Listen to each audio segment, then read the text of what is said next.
falamos da alegoria, falamos da tipologia bíblica. Eu abri lá em Levítico, o capítulo 1, vocês tiveram a oportunidade de aprender o que diz ali a tipologia. Então, para refrescar a memória de vocês, lembra que nós comentamos que quando você bate o olho no texto, você tem a interpretação literal, quando você está lendo a Bíblia, que é aquilo que você lê. Você bateu o olho ali, você já faz automaticamente uma interpretação. E aí, no segundo ponto, você precisa ver se é literal ou se é simbólico, né? Então, nós lemos alguns textos, lembram lá quando nós falamos de Jesus como pão da vida, Jesus como luz do mundo, Jesus como a videira verdadeira. Então, ali é uma simbologia. Jesus estava usando uma figura de linguagem, né? Metáfora que a gente fala, né? Que você olha para uma palavra, para um texto, e, em princípio, você tem aquela interpretação, mas automaticamente, quando você lê o texto, você já percebe que aquele texto não é literal, que ele é simbólico. Ali é uma figura de linguagem. Então, quando Jesus se coloca como a videira verdadeira, é claro que ele não era a planta videira, né, que produz a uva. Ele está fazendo ali uma metáfora, ele está usando um símbolo para explicar. E aí, nós fomos para um outro ponto, e era a alegoria. E eu disse para vocês que quando eu falasse alegoria, logo vocês associariam com uma outra palavrinha. Quem estava na aula passada pode lembrar que palavrinha era essa? Quando eu disse, falei alegoria, lembra da outra palavrinha. Qual era ela? Tipologia bíblica. Isso, aqui ó. A tipologia bíblica. Então, quando nós falamos de alegoria, nos vem à memória a tipologia bíblica. E o que é a tipologia bíblica? É um exemplo de algo que você lê ele de forma literal, mas por trás dele há um significado. Então, apesar de você ler o texto da forma que ele está, por trás dele há uma tipologia. Então, nós fizemos o exercício para aplicar a tipologia lá em Levítico, o capítulo 1 e o verso 1. Para quem esteve na outra aula, só para a gente relembrar alguma coisa aí de segunda-feira, vocês conseguem puxar na memória de vocês alguma coisa que nós falamos lá em Levítico 1, da simbologia que tinha ali. Alguém consegue lembrar? Ficou gravado isso na minha memória. Claro que só os que estavam na aula passada, né? Porque os outros, consequentemente, não vão saber porque não estavam na aula. Ô pastor, então, eu lembrei de quando fez a comparação entre Moisés e Jesus, onde foi citado Deuteronômio, também quando coloca a mão sobre a cabeça do animal, que aí estaria transferindo o pecado do ofertante para o animal, simbolizando nossos pecados passando para Cristo, que até foi citado em Isaías capítulo 53. Então ali era tipo fazendo uma simbologia com Cristo Jesus, uma alegoria. Ótimo, Felipe, parabéns. Manrose, consegue lembrar, Manrose, alguma coisinha ficou ou não? Se não lembrar, também não tem problema. Na verdade, essa que é a lógica, né? É tentar puxar na memória alguma coisinha. Ficou na memória, sim, que Deus chamou Moisés à tenda, né? E para falar com os filhos de Israel, para trazer oferta a ele, né? Mas a oferta, ele escolheu a oferta, né? A oferta tinha que ser de gados, vacas, ovelhas, e oferir o seu holocausto sem defeito, né? Isso. E o que simbolizava esse holocausto sem defeito? A senhora consegue lembrar por que tinha que separar a ovelhinha ali, ela tinha que ser sem defeito? A senhora lembra o que simbolizava isso? Sem defeito não tem pecado, né? Tem inocente, né? Isso. Boa, irmã Rose. Exatamente. São essas as ideias que estavam ali. Então nós fizemos esses exercícios e aí nós trabalhamos, irmãos, com essa questão da tipologia bíblica e da alegoria. Então, a alegoria, ela é um simbolismo. E aí, quando nós vamos falar desse simbolismo, quando nós vamos falar da alegoria, o termo técnico que nós usamos para nos referir a esse simbolismo, a essa alegoria, o nome que nós damos na teologia é tipologia. Tá? É o termo técnico para falar, olha, aqui, esse animalzinho que está sendo morto, ele representa Jesus Cristo. Isso é o quê? O estudo do quê? É o estudo da tipologia. Então, o simbolismo, a alegoria, as metáforas, é tudo um conjunto de palavras que quando nós falamos que nós vamos estudá-las, o termo que se usa é tipologia, tá? E aí eu vou explicar o que é a tipologia. Muito bem, quando alguém aqui, você já teve experiência, pegar a irmã Rose e costura. Irmã Rose, a senhora, por exemplo, imagina que a senhora pegasse uma flor e fosse fazer o desenho dessa flor num pano. Essa flor seria o quê? Seria um modelo. Aí a senhora desenharia a flor por aquele modelo e a flor sairia lá na estampa. Mas o modelo real a senhora guardaria. Então, quando nós falamos de tipologia, o termo tipo significa o quê? É aquilo que é o padrão e que você usa ele para fazer outras coisas. Então, deixa eu dar um exemplo.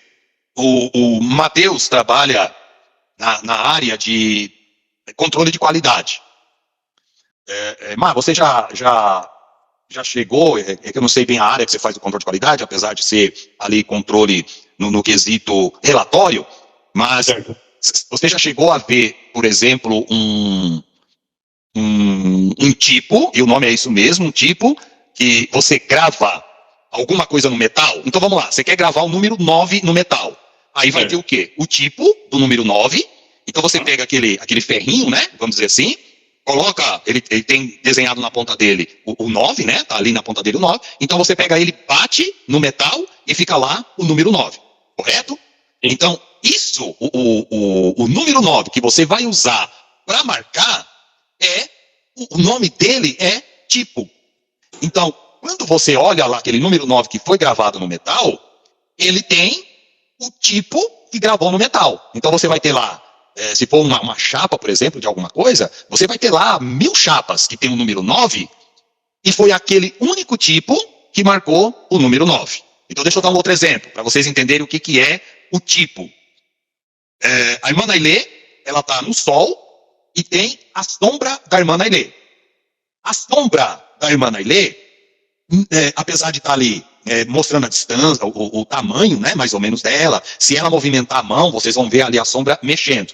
Mas a sombra, ela consegue dizer tudo que é a irmã Nailê, sim ou não? Só vocês olhando pela sombra, imagina que vocês não conhecem a irmã Nailê, vocês só veem a sombra dela. Aquela sombra, pela sombra, vocês conhecem, vocês poderiam dizer que conhecem a irmã Nailê, sim ou não? Não. Pela sombra, não. Pela sombra, não. Correto? Aí vocês vão investigar, mas o que vocês vão dizer, né? Tem uma pessoa ali, porque eu estou vendo a sombra dela. Vocês só vão poder conhecer a irmã Nailê a partir do momento que vocês conviverem com ela, passar um bom tempo com ela, aí vocês vão, de certa forma, conhecendo a pessoa dela. Vou dar outro exemplo. Eu tirei uma foto, né? Eu tirei uma foto, está lá no meu livro, a minha foto. Vocês vão olhar para a pessoa, né, que não me conhece pessoalmente, ele vai olhar para a minha foto, e ele vai, claro, identificar ali uma pessoa. Mas pela foto, ele vai saber quem eu sou? Não, ele não vai saber quem eu sou, porque ele só está vendo a foto. Ele teria que, de novo, conviver comigo, passar um tempo comigo, conversar comigo, interagir comigo, para que ele pudesse ter o conhecimento de quem eu sou.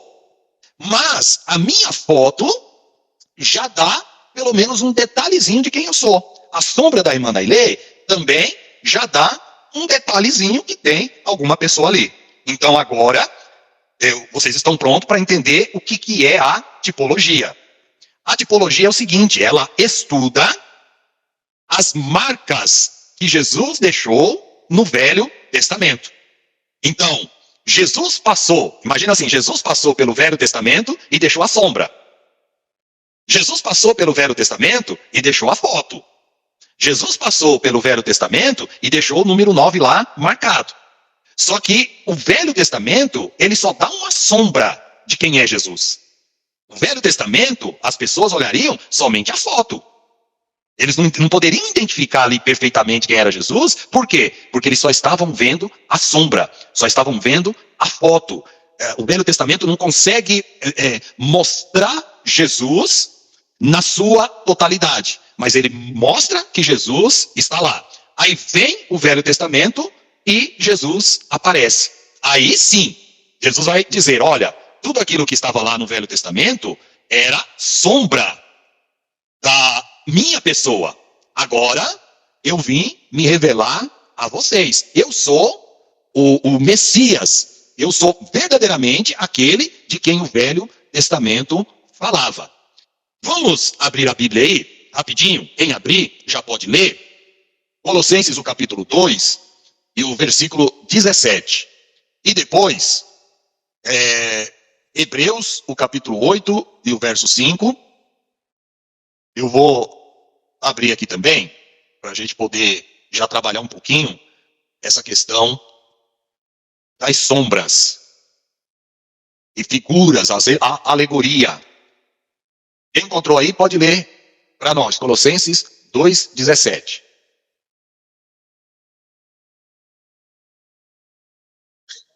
Porque tudo isso tem sido sombra das coisas que haviam de vir. Porém, o corpo é de Cristo. Isso. O que Paulo está falando aí em Colossenses? E o contexto que ele está falando aí, se o Felipe voltar um pouquinho e ler o 16, ele vai dizer, portanto, ninguém vos julgue pelo comer, ou pelo beber, ou por causa dos dias de festa, ou da lua nova, ou dos sábados. Então ele está falando aí da lei. E ele diz que a lei são sombras das coisas futuras. Mas ele fala, o corpo é de Cristo. Vamos abrir Hebreus, o capítulo 8 e o verso de número 5. Hebreus 8, 5. Quem pode ler para nós aí?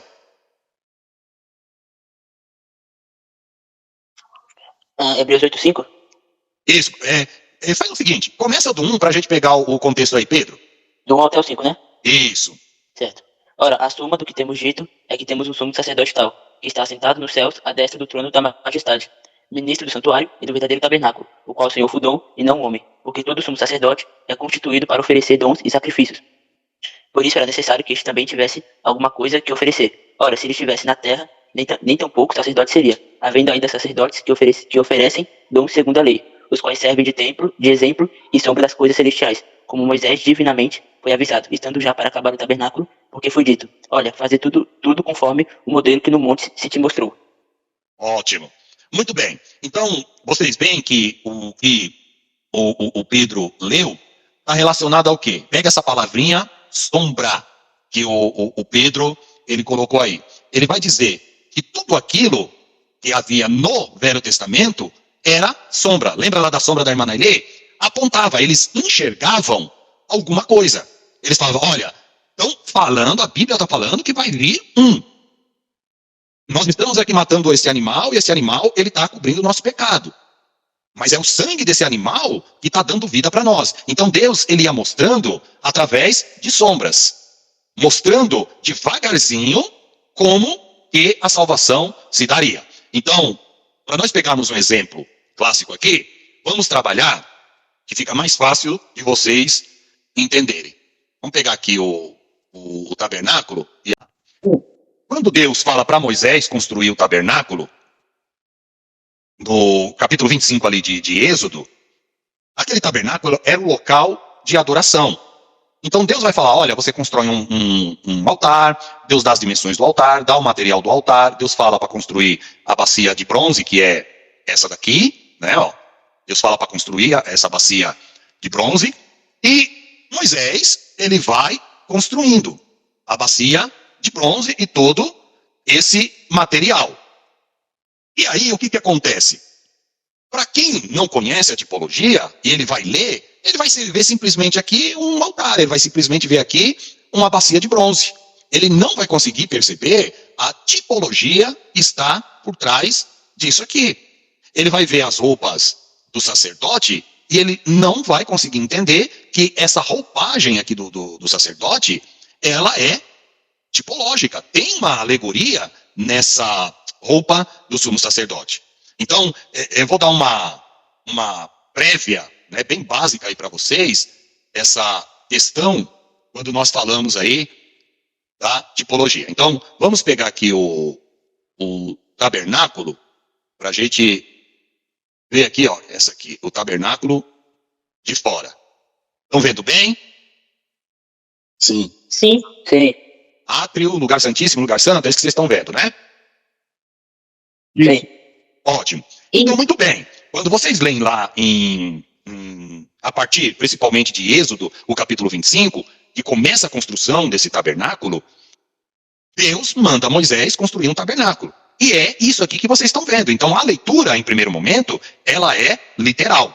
Você vai ver que manda construir aqui as cortinas ao redor, essa entrada, as dimensões do comprimento e da largura, o tabernáculo propriamente dito, que é dividido entre o lugar santo e o lugar santíssimo. A outra imagem mostra melhor. Então, vamos pensar no capítulo 25 de Êxodo, que a maioria de vocês aí já leu, já ouviu falar do tabernáculo. Tá? Então, o que Deus disse para Moisés? Falou, Moisés, você vai construir um tabernáculo. E esse tabernáculo, irmãos, ele ficava no meio, no centro do arraial de Israel.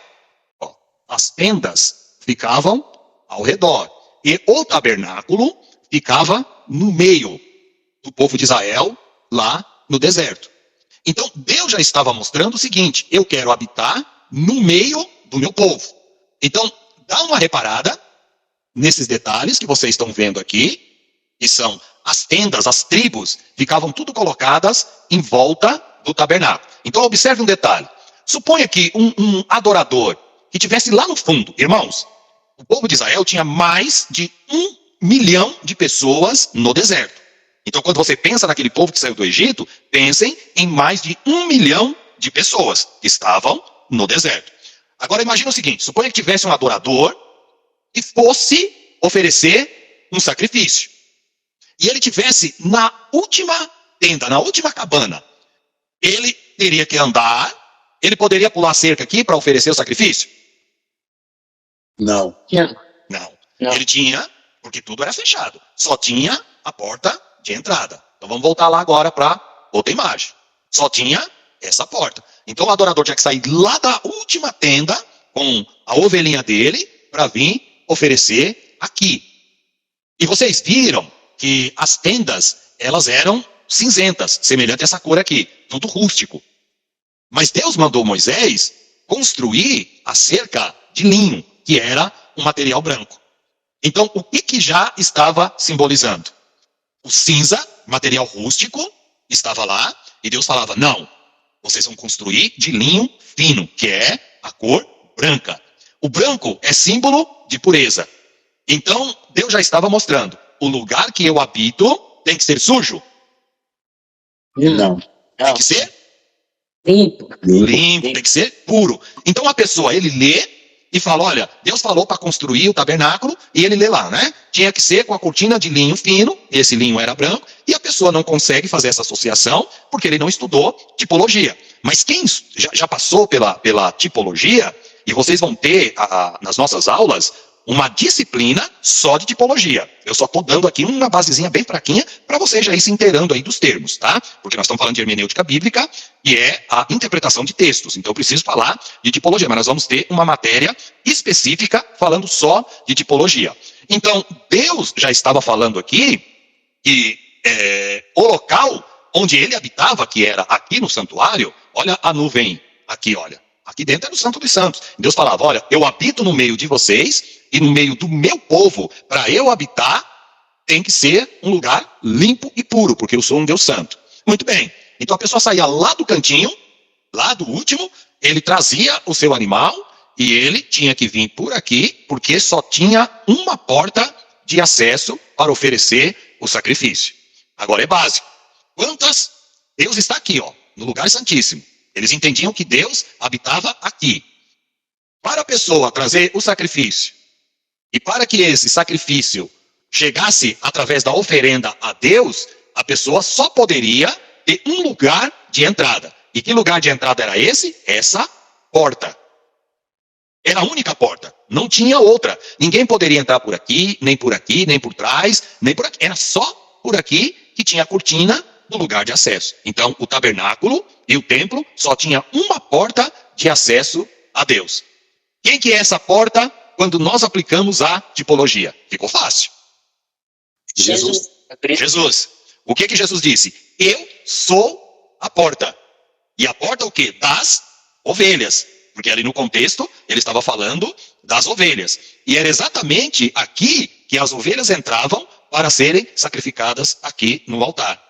Então, só tinha um caminho para chegar até essa porta. Por mais que, dependendo da localização que a pessoa tivesse, mas só tinha um caminho para chegar até essa porta. Quem é esse caminho? Tipologicamente falando. Jesus, porque ele disse, eu sou o caminho, a verdade e a vida. E ele diz mais, ninguém vai ou vem ao Pai se não for por mim. Então, quando você conhece a tipologia, você começa a entender todo o Velho Testamento. Então, essa porta era a sombra. Essa porta era a foto. Essa porta era a alegoria. Então, Deus já ensinava para eles, dizendo o seguinte, para chegar até a minha presença, só tem uma porta. Eles entendiam que essa porta era Jesus? Não. Eles não entendiam, até porque Jesus só veio no Novo Testamento. Mas eles entendiam o conceito de que só existia um caminho para chegar até a Deus. Essa porta, percebam que ela é diferente da outra cortina. Essa cortina daqui, né, onde era a porta, era literalmente a cortina de um linho fino. E ela tinha 4 cores. Azul, púrpura e o escarlate.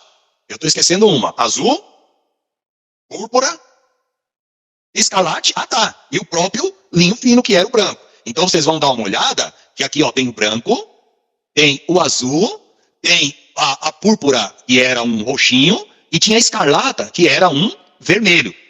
Cada uma dessas cores simbolizava uma das características de Jesus. O azul, quando você pensa em azul, você pensa no quê? No caso, biblicamente falando, você pensa no céu. Então simbolizava que a porta tinha relação com o céu. Você tinha a escarlate, que é o que? A cor vermelha, que simbolizava o sangue que seria derramado. Você tem a púrpura, que é uma espécie de roxo, que simbolizava, lá no Antigo e no Novo Testamento, a realeza. Só reis, pessoa que tinha muita riqueza, que poderiam ter condições de comprar um tecido de púrpura, que era uma espécie de um roxo aí. Então estava mostrando que essa porta vinha do céu, o sangue dele seria derramado, que ele seria rei e tinha o branco. O que o branco significa? O linho. Pureza. Significa pureza. Significava que ele seria sem pecado. E aí, o que é interessante é que esse linho aqui, irmãos, ele era muito fino, por isso que era um linho fino. Era um pano branco que era pintado com essas cores. Então ele era muito fino. Essa porta, ninguém precisava forçar para entrar. Então o linho ele era tão fininho que você passando aqui por ele, você só sentiria aquele pano bem fininho tocando a sua pele. Ou seja, você não precisava empreender força para entrar, para oferecer o seu sacrifício. Então aqui, um idoso, ele poderia entrar, ele teria dificuldade para entrar aqui nessa porta? Não. Não. E uma mulher, teria dificuldade para entrar aqui? Também não. Também não. Não. Um adolescente, teria dificuldade? Não. Uma criança, teria dificuldade para entrar nessa porta? Sim ou não? Também não. Também não. Então, por que ela era de linho fino? Porque simbolizava que qualquer pessoa, desde um idoso de 90, 100 anos, que já perdeu ali o seu vigor, a sua força, mas ele teria condição de entrar pela porta. O homem de meia idade teria. O jovem teria. O adolescente também teria. E até a criança teria condições de entrar por essa porta. Por isso que Jesus, ele diz, eu sou a porta. E todos podem entrar por essa porta, porque ela está aberta para a entrada, desde um idoso até uma criancinha. Nossa, vocês não dão nenhum glória, misericórdia. Aleluia, amém. Estou pegando aí o mistério, e eu estou falando o básico, né? Então, o que acontece? Você tem aqui a ovelhinha, essa ovelhinha, ela era sacrificada aqui. Só que, detalhe, você tem o altar do sacrifício, e você tem aqui, a bacia de bronze, onde os sacerdotes e os levitas, quando iam oferecer sacrifício, eles tinham que antes, isso está na lei, tá? Êxodo e Levítico e Deuteronômio. antes de oferecer o sacrifício, ele não podia simplesmente chegar aqui de manhã, pegar o sacrifício e oferecer direto no altar. Não. Antes de oferecer o sacrifício, ele teria que ir na bacia de bronze, se purificar, ele lavava as mãos, lavava ali os pés, como sinal de purificação, para depois oferecer o sacrifício. O que isso simbolizava? Que não adianta você oferecer a oferta para Deus sem que você esteja puro diante dele. Deus só aceita a oferta daquele que está puro diante dele. Vocês estão vendo que os levitas aqui, eles estão usando uma vestimenta longa. O que simbolizava essa cor branca dos levitas? E o sacerdote usava ela por baixo também. O branco simboliza o quê? Pureza. Pureza. Pureza. Então significava que para você estar no tabernáculo de Deus, para você estar onde Deus habita, no mesmo ambiente que Deus habita, olha o cercado aqui, ó. Você tem que estar puro. Pode completar aí, Pedro Juan. Tinha que estar totalmente puro. E aí, pode falar. Uma dúvida, Matheus. Ô, Matheus, fala. A pregação que eu achei do senhor na igreja do Planalto, que o senhor falou sobre sacrificar da parte você falou da parte do bronze, né? E de sacrificar a melhor, tipo, a melhor parte da carne, de entregar a melhor parte da carne, de entregar, tipo, nem que você tem um punhado de farinha. É disso, tipo, porque eu lembro da palavra de Levítico. Isso. Nada disso? Tem a ver, perfeito, Matheus. Essa questão você vai encontrar lá em Levítico 3. Então, é exatamente relacionada a essa mensagem que você ouviu, porque era aqui que se oferecia, né, os sacrifícios.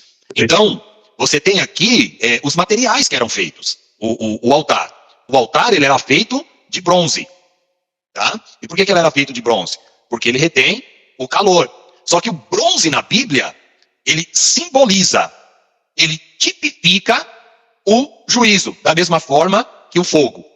Então, esta ovelhinha, quando era oferecida em holocausto, tá? Que nós estudamos na segunda-feira, ela ficava sobre o bronze, que é juízo, e ficava também, porque o holocausto era totalmente queimado, o fogo queimava a ovelha que seria morta. O que estava simbolizando isso?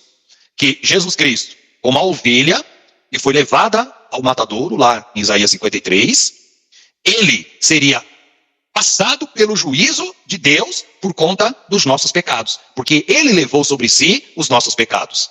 E ele diz, o texto lá de Isaías 53, o castigo que nos traz a paz estava sobre ele, e pelas suas pisaduras nós fomos sarados. Então, esse altar e o fogo simbolizava o sofrimento pela qual Cristo passaria. Simboliza o juízo de Deus sobre o pecado.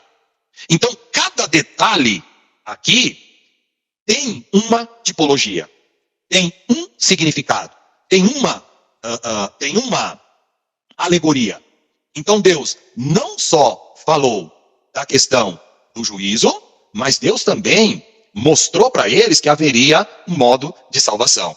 Deixa eu falar uma coisa, quando eu começo a falar de tabernáculo eu me emociono aqui, porque eu bato o olho aí, eu só vejo Jesus aí, né? O plano da salvação aí. Dá uma reparada, eu tô passando aqui, vocês conseguem ver aí a setinha, só para me ter noção? Eu mexendo? Sim. Conseguem ver, né? Então, se vocês leem lá, em Êxodo 25, que vai falar sobre a construção desse tabernáculo, Deus fala que essas colunas, elas tinham que ser feitas à base de bronze, mas a parte de cima, que é o capitel, que é a coroa, que é o acabamento, tinha que ser de prata. Aí você fala assim, mas por que que... E foi Deus que falou que tinha que ser desse jeito. Aí você, quando não tem o conhecimento da tipologia, você fala assim, mas né, assim, eu vou até usar uma expressão um pouco forte aqui, mas que besteiraiada é essa? Por que que não faz já que a coluna, ela é de bronze, e também o suporte aqui, a base dela também aqui na verdade cobre e bronze, que são materiais semelhantes. Por que que não colocou aqui também o bronze? Por que que ele coloca aqui em cima, que tem que ser de prata e embaixo de bronze? Porque na Bíblia, como eu disse para vocês, o bronze é o mesmo material aqui do altar. O bronze simboliza juízo. Mas a prata, na Bíblia, ela simboliza a graça, ela simboliza o perdão, ela simboliza a misericórdia. Então, quando as pessoas né? O que Deus estava querendo mostrar para eles tipologicamente. O que Deus estava querendo didaticamente ensinar para eles. Quando a pessoa vinha aqui oferecer o sacrifício, ele vinha esse linho branco e ele sabia que era sinônimo. Ele tinha ideia de que isso aqui simbolizava a pureza. E aí ele olhava para o bronze e ele tinha noção de que o bronze simbolizava o juízo. Mas ele olhava para a prata e ele tinha noção de que ela simbolizava a graça, simbolizava a misericórdia, simbolizava o perdão. Então, quando ele estava andando aqui para oferecer o sacrifício, ele olhava para a base e falava, meu Deus, o juízo de Deus está sobre mim. Mas ele olhava para a prata e ele falava, mas eu sei que a misericórdia de Deus também está junto com o juízo. Deus é um Deus de juízo, mas é um Deus de misericórdia. Quando eu oferecer o meu sacrifício, eu sei que o sangue do animal vai cobrir os meus pecados e eu não vou voltar para casa sobre o juízo de Deus, mas sim sobre a misericórdia de Deus. Tudo bem? Amém. Sim. Profundo. Amém. É profundo, Felipe? Muito, muito. Então, tem toda essa lógica. Agora vamos voltar lá para a nossa imagem do tabernáculo. Só que agora na parte de dentro. Dá uma olhada aqui, ó, que vocês estão vendo o átrio. Aqui no meio tinha o lugar santo, tá vendo aqui, ó, a setinha, ó, lugar santo, que ficava aqui na metade, e aqui tinha uma divisão aqui dentro, que ficava também, tinha outro compartimento, que era o lugar santíssimo, tá? Então, imagina essa estrutura aqui. Pense no seguinte, o ofertante, ele poderia chegar somente até aqui, ó, para oferecer o sacrifício. Então ele matava o animal aqui, o lado norte do altar. Tinha todo aquele processo que eu ensinei para vocês. Ele esfolava, ele limpava o animal, cortava o animal em partes, e o sacerdote, com o auxílio dos levitas, pegava essas partes do animal e o sangue era aspergido sobre esse altar, e as partes do animal era colocado sobre a lenha que estava aqui em cima desse altar. Muito bem. Então, quem eram as pessoas que podiam entrar até aqui no ato, até esse ponto aqui? Pode pensar assim no ofertante, aquele que trouxe a oferta e aquele que às vezes ia oferecer um sacrifício pelo pecado. Então o máximo que ele poderia chegar era até aqui, certo? Os levitas poderiam circular por esse átrio, porque eles auxiliavam o sacerdote, tudo bem? Mas preste atenção.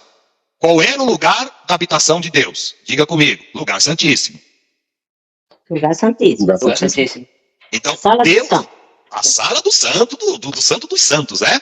Então, Deus Isso. estava aqui.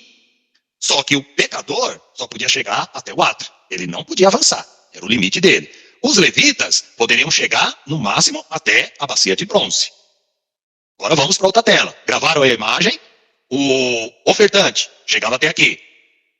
Os levitas poderiam chegar até a bacia de bronze. Sobraram agora 2 oficiantes, que eram os sacerdotes e o sumo sacerdote, até onde um e outro poderiam ir. Por isso que nós vamos ter que mudar a tela.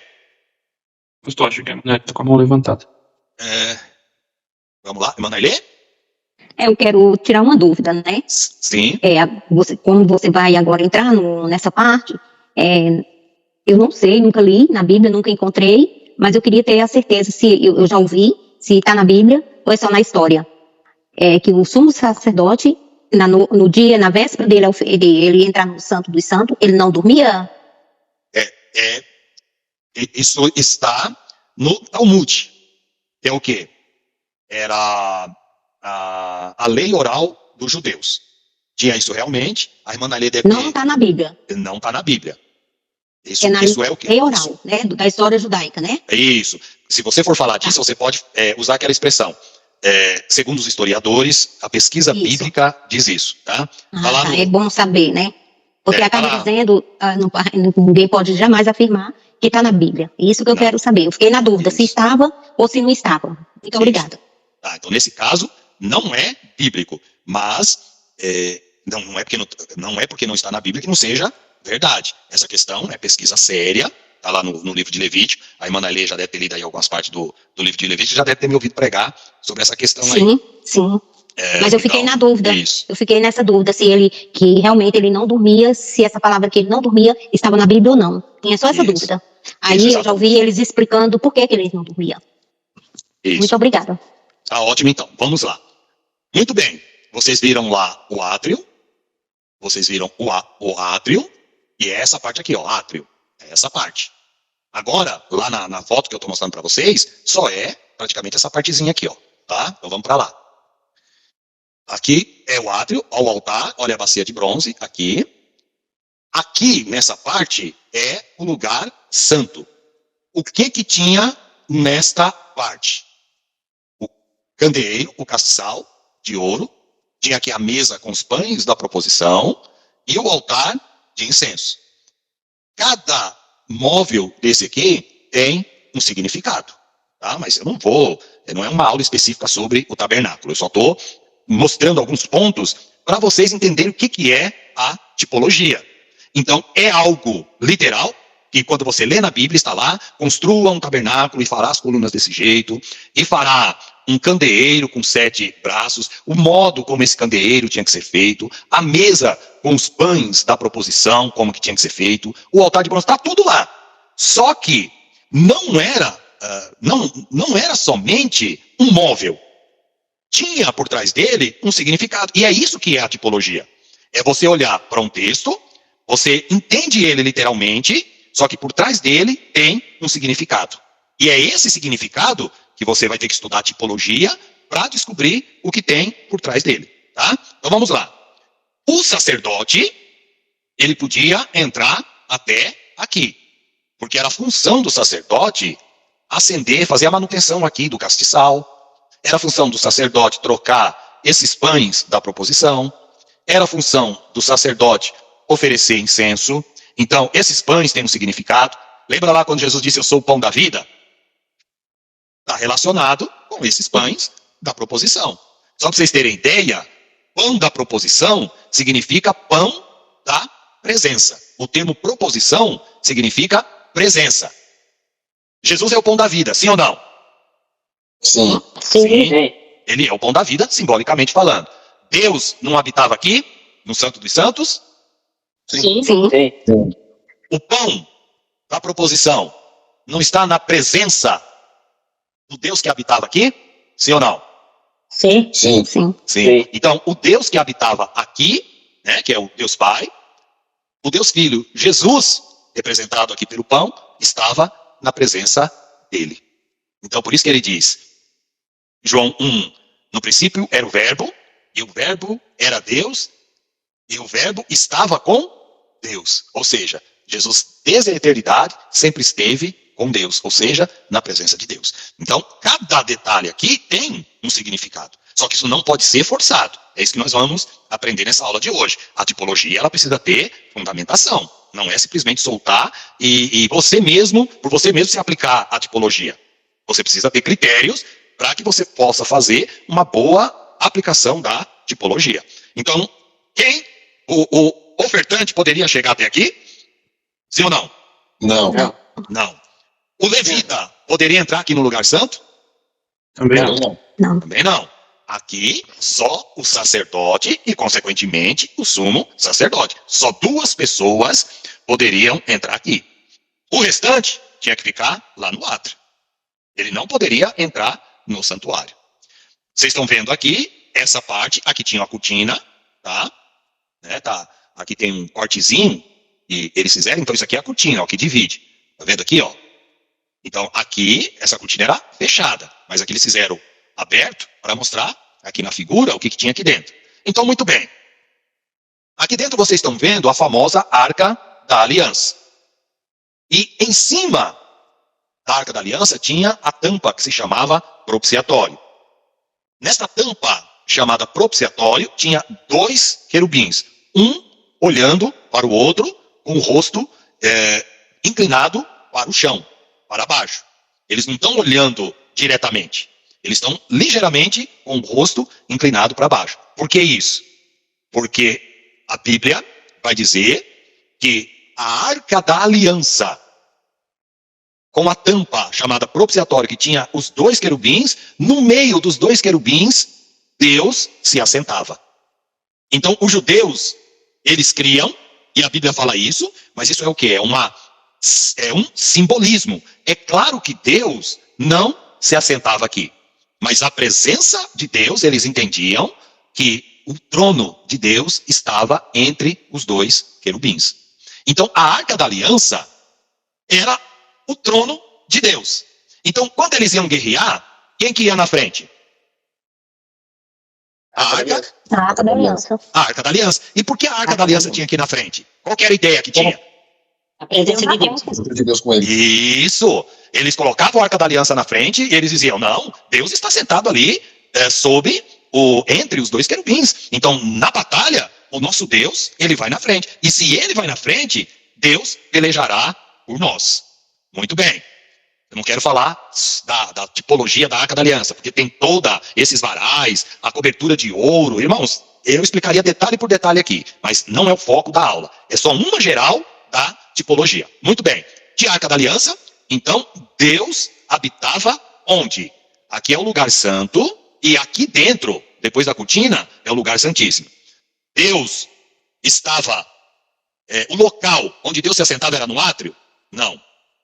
Era no Santo dos Santos? Ou desculpa, no lugar santo? Não, Não. Não. Deus estava onde? no lugar santíssimo. No lugar santíssimo. Muito bem. Qual era o único homem na terra que poderia entrar nesse lugar? Sumo Sumo sacerdote. sacerdote. O sumo sacerdote. Só que detalhe, ele entrava somente uma vez por ano. Mas antes de entrar aqui, esse sumo sacerdote, ele tinha que oferecer sacrifício por ele mesmo, pela família dele, ele tinha que pegar o sangue do animal sacrificado, e ele entrava aqui dentro para fazer a aspersão do sangue. Deus disse na lei para Moisés passar para Arão, que ele não poderia entrar aqui em todo o tempo, só era uma vez por ano. E detalhe, somente ele entrava aqui depois que ele tivesse oferecido o sacrifício pelo pecado dele e só poderia entrar levando o sangue aqui dentro. Neste dia, que era o chamado dia do Yom Kippur, ou dia do perdão, está lá em Levítico 16, este sumo sacerdote, ele entrava aqui, oferecia primeiro o animal pelos pecados dele, ele impunha a mão sobre o animal, transferia o pecado dele para o animal era morto, ele entrava aqui com o sangue do animal e depois ele voltava, sacrificava um outro animal pelos pecados do povo, voltava aqui para dentro e aspergia o sangue desse animal aqui.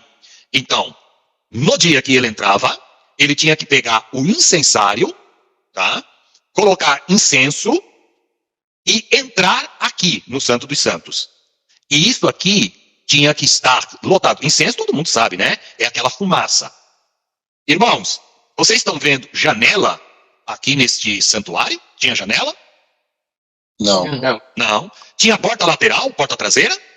também não. Não. Só tinha Uma porta. Entrada. uma porta de entrada até chegar no Santo dos Santos. Então, este sumo sacerdote, ele entrava aqui, oferecia o sacrifício, mas antes dele entrar, ele tinha que levar o sangue, sim, mas já com o incensário.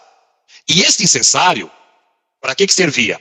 Para soltar um incenso. E ele tinha que fazer uma fumaça aqui, ao ponto desta fumaça cobrir a Arca da Aliança. Porque se os querubins não podiam olhar diretamente para Deus, que dirá o sumo sacerdote? Então, o incenso era colocado aqui, e a lei, isso está na lei, dizia o seguinte, ele não poderia olhar diretamente. Tinha que ter o incenso, a nuvem de incenso. Agora, entra os historiadores, tá, que vão dizer o seguinte, que a maneira que o sacerdote ele tinha de saber se era o momento exato que ele poderia entrar já dentro do lugar santo, se a fumaça já estava nebulosa o suficiente para ele entrar, a história vai dizer, os pesquisadores, os historiadores, vai dizer que ele colocava a mão aqui no nariz, da forma que vocês estão me vendo aí no vídeo, e se ele enxergasse aqui a ponta do dedo, ainda não era o suficiente. Então, ele não poderia enxergar a ponta do dedo. Então, é como se ele falasse, agora dá para mim entrar, porque o nevoeiro tomou conta. E eu entrando aqui, ainda que eu queira, eu não consigo enxergar Arca da Aliança. Eu não consigo enxergar o trono de Deus. O sumo sacerdote poderia entrar aqui de qualquer maneira, sem oferecer sacrifício pelo pecado dele, sim ou não? Não, Não. Ele poderia entrar aqui todo dia? Também não. não. Por ano. Exatamente. Uma vez por ano. Muito bem. Agora nós podemos voltar e vocês vão ver a beleza da tipologia. Então, ele entrava aqui com sangue. Deus habitava aqui nesse lugar. Então lembra, aquela parte é aqui, ó. Olha, a nuvem de glória estava aqui, ó. Então os israelitas, por conta da nuvem de glória, eles entendiam que Deus estava sentado ali no trono. Os israelitas viam essa coluna de nuvem aqui, sim ou não? De dia e de noite? Sim ou não? Não? Sim. Sim. Era aberta, todos eles viam essa coluna. Então todo mundo sabia que essa coluna de nuvem, aqui de dia, uma coluna de fogo à noite, simbolizava que Deus estava lá dentro, assentado sobre a arca da aliança. Era assim que eles interpretavam. Agora, onde está a beleza da tipologia, irmãos? Aqui. Nós, de forma geral agora, só tínhamos acesso à presença de Deus, no máximo, até aqui. Nós não poderíamos avançar mais, porque nos era limitado. Porque tinha que ter alguém que conduzisse ali o sangue até o altar para nós. Nós não poderíamos, nós mesmos, oferecer sacrifício. Então, nós matávamos a ovelha aqui e era o máximo que nós conseguimos chegar. Os levitas só poderiam ficar, no máximo, até a bacia de bronze. Os sacerdotes, só até o lugar santo. Somente um homem na terra foi escolhido, designado por Deus, para que pudesse entrar onde Deus habitava. Ou seja, ao lado do trono de Deus. Somente o sumo sacerdote. Só que agora, onde está a beleza disso tudo? O sacerdote, no dia, uma vez por ano, ele matava um animal em favor dos seus próprios pecados e matava um animal em favor de toda a nação de Israel. E ele levava o sangue deste animal lá para dentro. A Bíblia diz, em Levítico 17:5, que o sangue é vida. Por que eles não podiam comer sangue? Porque o sangue era considerado vida. Então a lei proibia comer sangue, porque Deus diz, o sangue é vida, e é o sangue que fará expiação, que cobrirá o pecado de vocês. Então agora imaginem, no dia do Yom Kippur, aquele dia em que o sumo sacerdote oferecia sacrifício pelos pecados dele e pelos pecados da nação. Era um dia que tinha uma expectativa muito grande, porque era o dia em que Deus perdoaria todos os pecados da nação de Israel. O sumo sacerdote, nesse dia, era ele que escolhia o animal e matava o animal aqui, que pegava o sangue do animal e que levava lá para dentro do Santo dos Santos para purificar o Santo dos Santos. Então, ele aqui representava a pessoa de Jesus. Só que, ao mesmo tempo, vocês têm que pegar a figura do animalzinho, que também representava Jesus. Então, Jesus era o sumo sacerdote e Jesus também era o sacrifício. Jesus era o que sacrificava e era o que foi sacrificado. Porque tudo nesse tabernáculo representava ele. Então, o sumo sacerdote pegava o sangue do animal inocente e ele levava este sangue e ele só tinha garantia de que ele poderia entrar na presença de Deus sem ser morto pelo fato dele ter o sangue do cordeiro. Porque se ele entrasse lá sem sangue, ele sabia que pela glória de Deus ele morreria. Se ele entrasse sem oferecer o sacrifício, primeiramente por ele, ele também morreria. O que Deus estava mostrando para nós aqui, através da simbologia? Que ninguém está autorizado a entrar na presença dele sem antes ter o cordeiro. Ninguém pode entrar na presença dele sem antes ter o sangue que purifica ele do pecado. Ninguém pode entrar por essa porta e ter acesso a Deus se os pecados dele não for perdoado. Ninguém pode ter acesso a Deus se um inocente não tiver morrido no lugar dele. Nós só podemos ter acesso à presença de Deus porque o Cordeiro de Deus foi morto, O sangue dele nos purifica de todo pecado e nós podemos ter acesso à presença de Deus. E o que é mais lindo, irmãos? Eu já vi, irmã Nelê, já deixa a senhora falar. O que é mais lindo? Qual era o único homem que podia, no tempo, antes da vinda de Jesus, entrar no Santo dos Santos até a presença de Deus? Qual era o único homem? Sacerdote. Sumo sacerdote. Sumo sacerdote. Somente ele poderia chegar próximo de onde Deus habitava. Jesus, quando morreu, diz a palavra que o véu do templo, era este véu aqui, que dividia o lugar santíssimo do lugar santo. Este véu se rasgou de alto a baixo, simbolizando agora que não só mais era só o sumo sacerdote que tinha acesso à presença de Deus. Porque depois que o véu foi rasgado, Jesus escancarou a porta para que nós pudéssemos entrar. Agora não só era o sumo sacerdote que tinha acesso a Deus, mediante o sacrifício do Cordeiro de Deus, o homem, a mulher, o jovem, o adolescente, a criancinha, pode entrar pela porta e não Principal. necessariamente ficar somente ali no átrio. Ele pode ter acesso direto à presença de Deus. Ele não precisa só ficar aqui. A porta foi aberta, escancarada. E olha o que Hebreus, o capítulo 10, o verso 18 e 19 vai dizer. Todos abram a Bíblia aí, em Hebreus, o capítulo 10, verso 18 e 19. Quem encontrou capítulo 10 de Hebreus, verso 18 até, vamos ler aqui, ó. Até o 23. Lê para nós aí. Eu vou pedir para o Juan, vamos introduzir o Juan aí na participação da aula. Pode ser, Juan? Pode.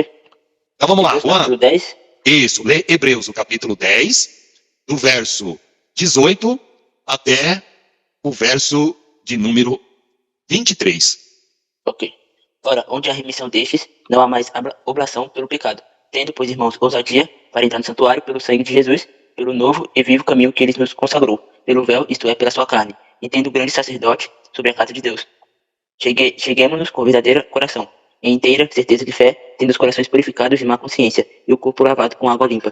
Retenhamos firme a confissão da nossa esperança, porque fiel é o que prometeu. Ótimo, obrigado. O que diz Hebreus 10, 19 ou 18 até o 20 e tanto aí que o Pedro leu? Jesus disse, vocês, depois que o templo foi rasgado, o véu do templo foi rasgado, vocês têm agora ousadia para entrar no Santo dos Santos pelo sangue de Jesus. O que é ousadia, irmãos? Ousadia é liberdade. Ousadia é você dizer, eu não temo mais entrar na presença de Deus. E por que você não teme mais?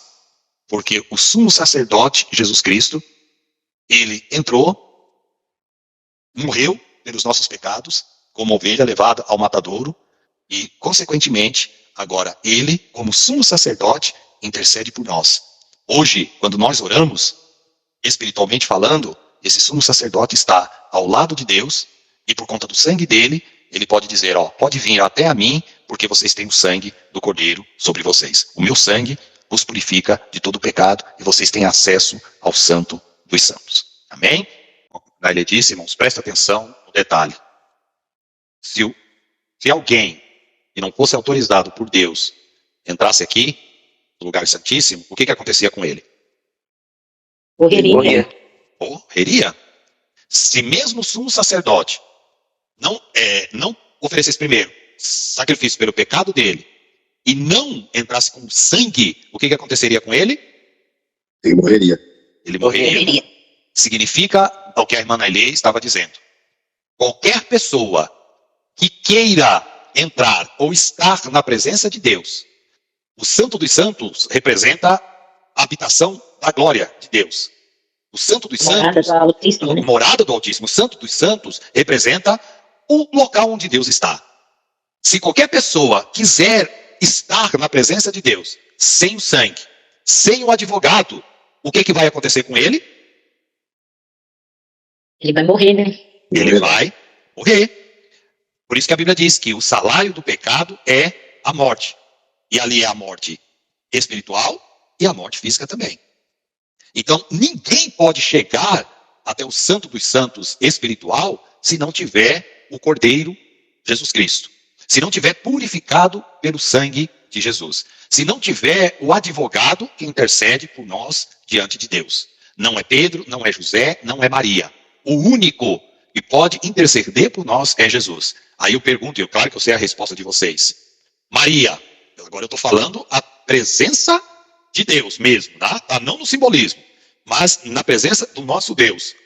Foi Maria que morreu pelos nossos pecados? Não, Não, Não, Foi Pedro, foi José, foi Joaquim, foi João? nenhum não, deles. foi Jesus.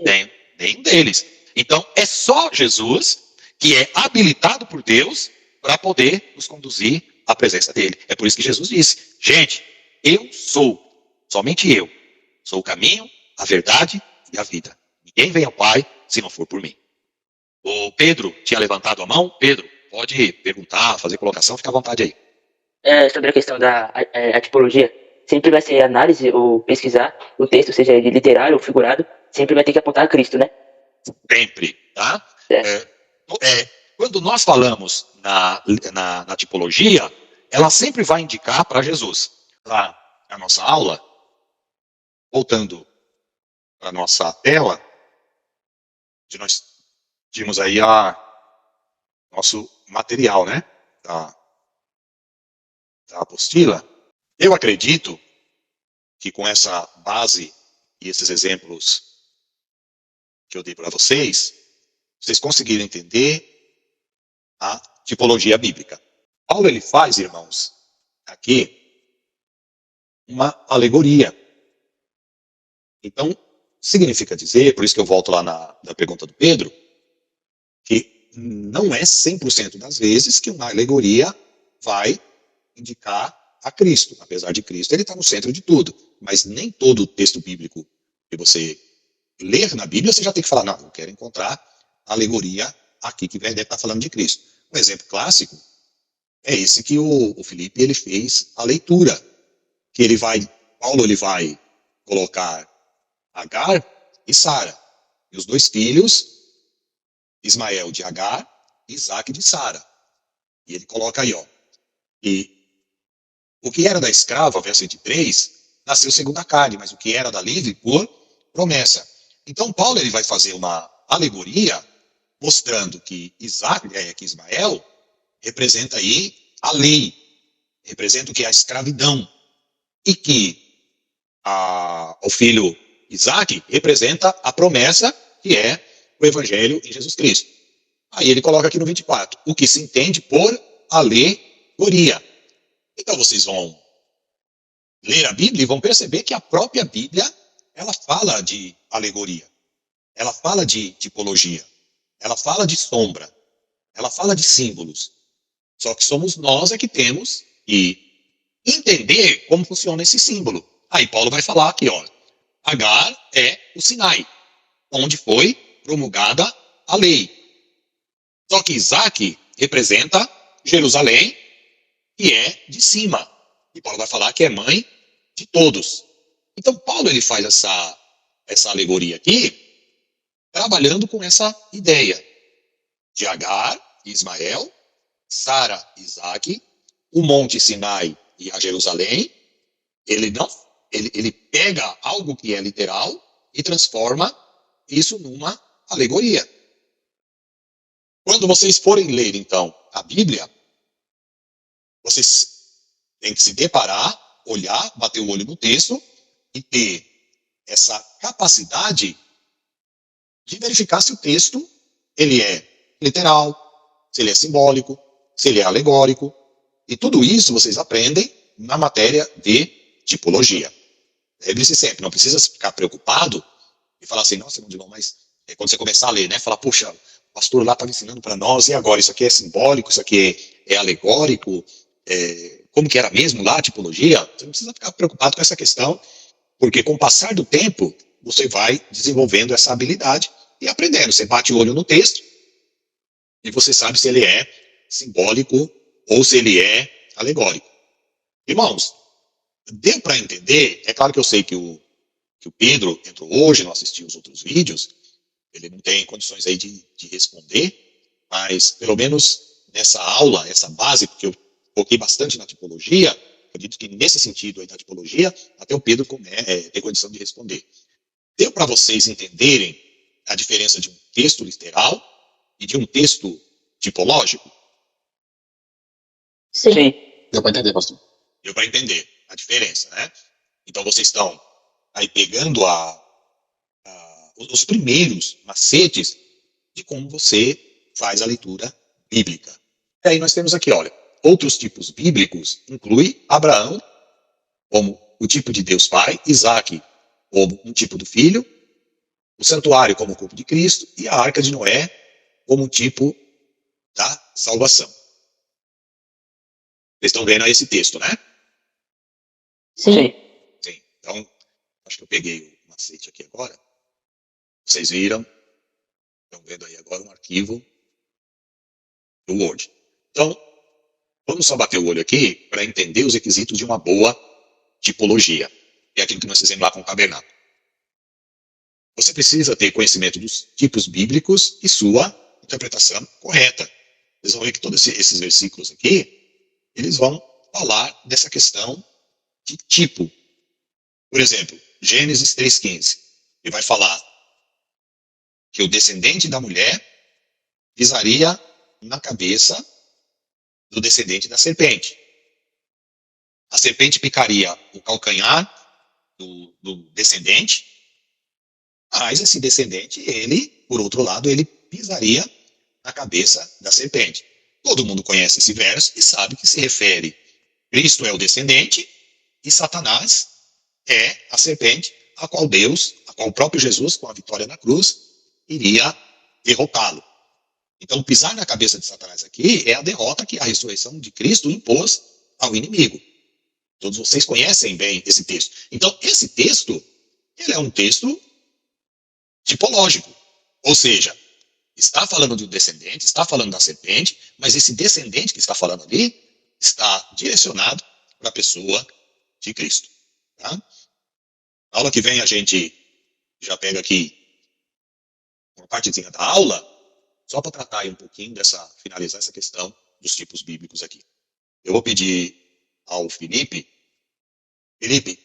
ora ao Senhor para nós encerrarmos aqui a nossa aula e na segunda-feira que vem, espero que haja a possibilidade de todos vocês puderem assistir esta aula. Amém. Senhor, Felipe. Oremos. Amém. Senhor Deus, nosso Pai, Pai amado, Pai querido, obrigado, Jesus, pelo privilégio, pela oportunidade de mais uma vez aprendermos a Tua palavra. Senhor, nos guarda nesta noite, meu Pai, nos livra de todo mal. Pai amado, abençoe cada um, meu Deus, que participou dessa aula de hoje. Pai amado, abençoe as minhas irmãs, Pai amado, os meus irmãos que não pôde comparecer devido a algum compromisso, meu Pai. Mas, meu Deus, que Teu Espírito Santo venha ser derramado sobre nós e que cada momento, Pai amado, quando a gente for ler a Tua palavra, que a nossa mente possa ser aberta, meu Pai, para que nós possamos, meu Deus, proclamar o Evangelho e que a Tua graça venha estar sobre nós, meu Pai amado. E é o que eu te peço e te agradeço. Amém. Amém. Deus abençoe, Amém. irmãos. Amém. Até segunda-feira, Boa noite. permitindo Deus aí. Amém. Boa Deus noite a abençoe a todos. todos.